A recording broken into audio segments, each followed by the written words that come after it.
Halo Sobat Syair Asmara, kita jumpa lagi untuk melanjutkan cerita sebelumnya dari kisah 1001 malam, di malam ke-15, dan akan lanjutkan kisah di malam ke-16. Sobat Syair Asmara, selamat mengikuti ceritanya. Pada malam ke-16, Ratu Syahrazad berkata, "Wahai Khalifah, ayah kami telah meninggal dunia dan mewariskan harta sejumlah 5.000 dinar. Dan kedua gadis itu adalah saudara seayah dengan hamba. Hamba adalah anak bungsu. Keduanya telah menikah dengan lelaki pilihan mereka. Mereka hidup berumah tangga selama beberapa waktu. Suami mereka melakukan usaha dagang dan mengambil uang sejumlah 1.000 dinar dari istrinya. Mereka berempat melakukan perjalanan dagang dan meninggalkan hamba sendiri. Mereka pergi selama 4 tahun. Suami mereka menghabiskan harta secara mubazir dan rugi dalam perdagangan, dan meninggalkan kedua kakak hamba di suatu negeri. Keduanya pulang dalam keadaan seperti pengemis. Ketika menyaksikan keadaan mereka, hamba heran dan nyaris tidak mengenal mereka. "Apa yang telah terjadi dengan kalian?" tanya hamba. "Adikku, segala sesuatu sudah terjadi. Untuk membicarakan keadaan kami saat ini, tidak akan memberikan manfaat apapun," jawab kakak hamba. "Kakak, kalian berdua sudah dewasa, sedang aku masih muda. Kalian berdua adalah pengganti ibu dan ayah. Warisan yang telah diberikan kepadaku bersama kalian telah diberkahi oleh Allah. Maka, silakan kalian menikmati sebagiannya sebagai zakat harta itu. Keadaanku saat ini sangat menyenangkan. Aku dan kalian adalah sama," kataku kepada mereka. Hamba memperlakukan mereka dengan sangat baik. Keduanya tinggal bersama hamba selama 1 tahun penuh. Harta hamba menjadi milik mereka juga. "Sebaiknya kami menikah lagi.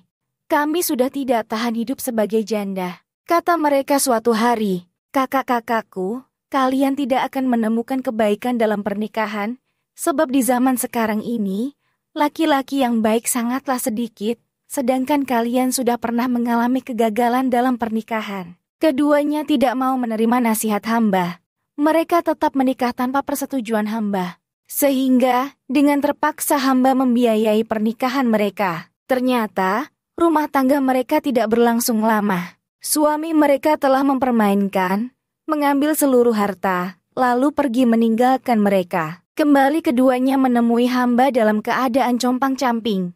"Janganlah menghukum kami, sebab engkau lebih muda dari kami dan lebih sempurna dalam berpikir. Kami tak akan menyebut soal pernikahan lagi selamanya. Aku merasa gembira dengan kedatangan kalian. Tentu saja aku tidak lebih mulia dari kalian," kata hamba. Hamba menerima keduanya dengan penuh penghormatan. Kami kembali hidup serumah, hingga berlalulah 1 tahun penuh. Suatu hari, hamba bermaksud mengadakan pelayaran menuju kota Basrah. Hamba mempersiapkan sebuah kapal besar, mengisinya dengan berbagai barang dagangan, serta berbagai bekal selama hidup di kapal. "Apakah kalian bersedia tinggal di rumah selama aku berlayar hingga kembali? Ataukah kalian ikut berlayar denganku?" tanya hamba pada keduanya. "Kami akan ikut berlayar denganmu, karena kami tidak bisa berpisah denganmu," sahut mereka berdua. Hamba membagi harta hamba menjadi 2 bagian. Sebagian hamba bawa berlayar, sedang sebagian yang lain disimpan. Barangkali ada sesuatu menimpa kapal, dan kesempatan kita sangat sempit, maka saat kita pulang, masih ada sesuatu yang bisa dimanfaatkan, ucap hamba kepada mereka. Demikianlah, kami berlayar berhari-hari. Di tengah perjalanan, kapal kami salah arah. Nakoda kapal ternyata lupa rute yang harus dilalui. Kapal masuk ke perairan yang bukan menjadi tujuan, dan kami sempat tidak menyadarinya. Namun, angin berhembus kencang selama 10 hari, mengantarkan kami ke sebuah kota. "Apakah nama kota ini?" tanya hamba pada nakoda.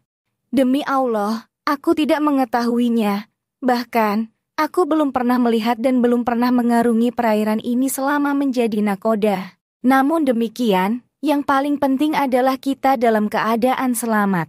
Sebaiknya, kalian masuki kota ini dan mengeluarkan barang dagangan kalian. Jika memungkinkan, sebaiknya kalian segera berdagang."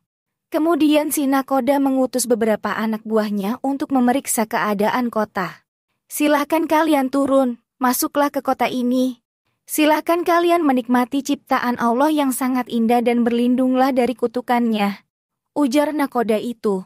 Kami memasuki kota dan mendapati setiap orang yang ada di dalam kota itu telah dikutuk menjadi batu hitam. Kami merasa sangat heran dan terus berjalan menuju pasar-pasar yang ada di kota itu. Kami menemukan barang dagangan telantar, seperti emas, perak dan lainnya. Lalu kami berpencar di jalanan kota. Setiap awak kapal tenggelam dalam urusan harta benda yang tidak ada pemiliknya itu. Hamba sendiri menaiki sebuah benteng yang tampak terbangun kokoh. Di dalam benteng, terdapat sebuah istana. Dengan penasaran, hamba segera memasuki istana itu. Ternyata di dalam istana itu ada berbagai jenis kendi yang terbuat dari emas dan perak. Tampak seseorang sedang duduk di atas singgasana, mungkin ia adalah raja negeri ini. Di samping kiri dan kanannya, berjejer para menteri dan pengawal. Tetapi semua orang itu sudah berbentuk patung. Raja itu berpakaian bersulam benang emas yang indah. Hamba mendekatinya. Ternyata, singgasana yang didudukinya bertatah mutiara dan permata. Di hadapan raja, berdiri 50 budak berpakaian sutra aneka warna. Di tangan mereka, terhunus pedang tanpa sarung. Menyaksikan semua patung itu, hamba semakin heran. Hamba terus berjalan memasuki ruangan harem. Dinding di ruangan itu diberi pembatas kain sutra. Tampak sang ratu yang telah jadi batu, berpakaian jubah yang bertatah batu rubi yang sangat indah. Kepalanya memakai mahkota yang dihiasi batu permata, kalung indah melingkar di lehernya tetapi semua isi ruangan itu sudah menjadi patung.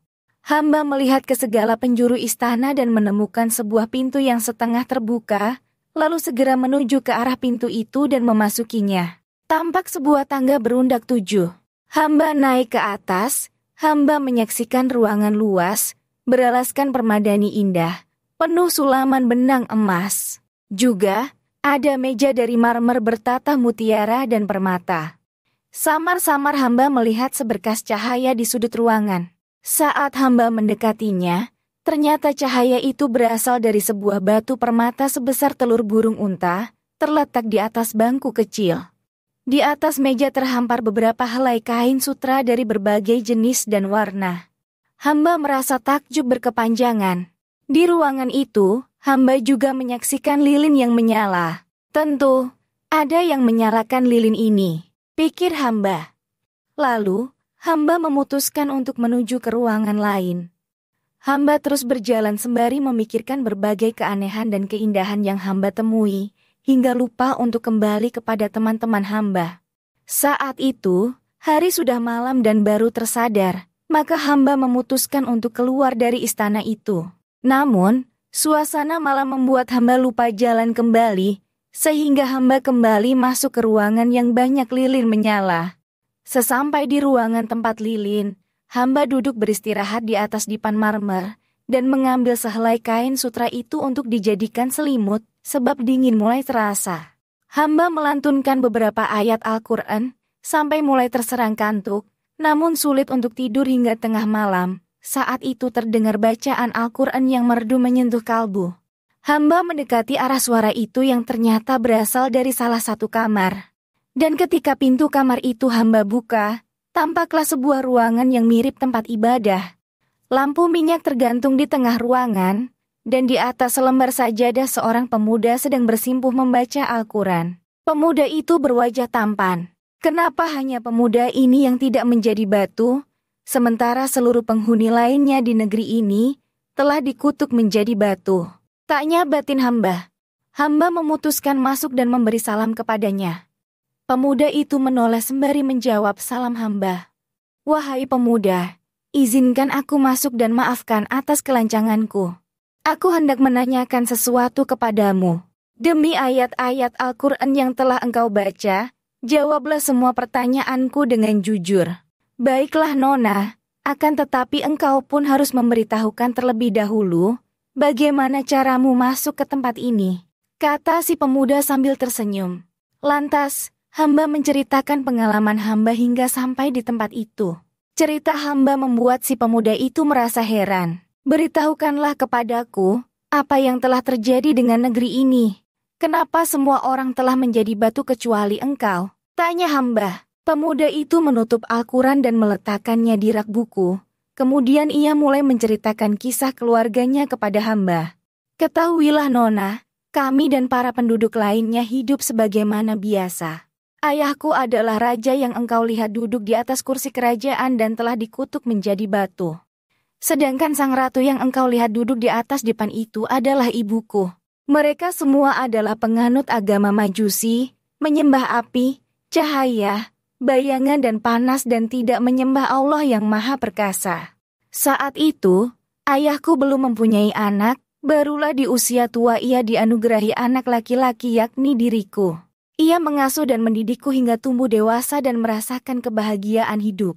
Pada saat itu, ada seorang nenek yang sudah sangat tua.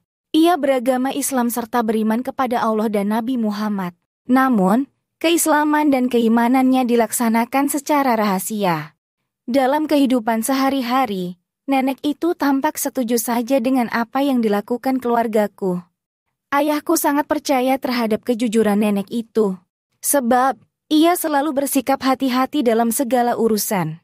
Nenek itu selalu menjaga diri dari perbuatan yang salah. Oleh karenanya, ayahku sangat menghormati si nenek. Saat aku memasuki usia dewasa, aku diserahkan kepada nenek itu untuk diasuh dan dididik.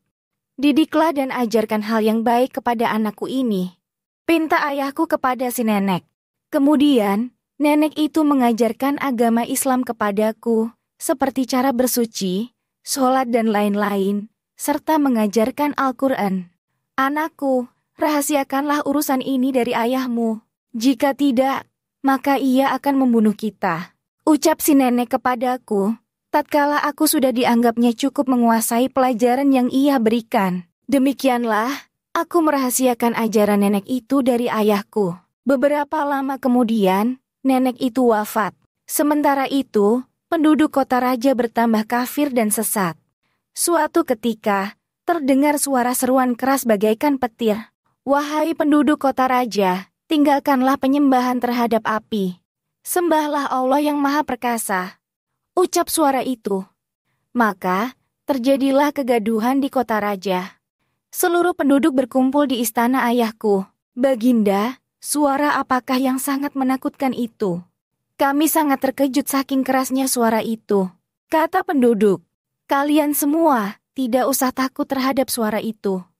Janganlah hal itu menyebabkan kalian murtad dari agama kalian. Perintah ayahku. Seluruh penduduk menuruti kata-kata ayahku dan memegang teguh keyakinan mereka, yakni tetap menyembah api. Mereka larut dalam kesesatan, hingga berlalu setahun sejak suara itu muncul. Tahun berikutnya, suara itu datang lagi dengan pesan yang sama. Namun, penduduk tetap tidak mau menurutinya. Pada tahun ketiga, suara itu muncul lagi dan para penduduk tidak menghiraukannya, hingga datang kemurkaan dan kutukan dari langit. Setelah terbit fajar, mereka dikutuk menjadi batu hitam, juga seluruh ternak dan harta benda mereka. Tidak ada yang selamat kecuali diriku. Sejak hari terjadinya peristiwa itu hingga bertemu denganmu, aku tetap berada di ruangan ini, mengerjakan sholat, berpuasa dan membaca Al-Quran. Aku nyaris putus asa karena kesepian. Jika Tuhan bersedia, ikutlah bersama rombongan kami melakukan perjalanan menuju kota Baghdad. Di sana, banyak ulama dan seniman. Tuan dapat bergaul dengan mereka. Sedangkan aku bisa menjadi pelayan Tuan, sambil memimpin rombonganku yang terdiri dari kaum perempuan dan laki-laki, para budak dan para pelayan. Aku memiliki kapal yang penuh muatan barang dagangan. Kapal itu ditakdirkan oleh Allah terdampar di kota ini hingga kami mengetahui berbagai peristiwa yang telah terjadi. Sungguh baik nasibku bisa bertemu dengan Tuan. Bujuk hamba kepada pemuda itu. Demikianlah, aku mengungkapkan keinginanku untuk menjadi pendamping hidupnya. Rupanya, pagi sudah mulai tampak. Ratu Syahrazad menghentikan ceritanya. Nah, Sobat Syair Asmara, karena hari sudah pagi, maka kita harus menunggu malam hari, agar bisa mendengarkan lanjutan kisahnya. Di video selanjutnya, Ratu Syahrazad akan bercerita kisah malam ke-17 dari kisah 1001 malam. Terima kasih telah menonton. Sampai jumpa.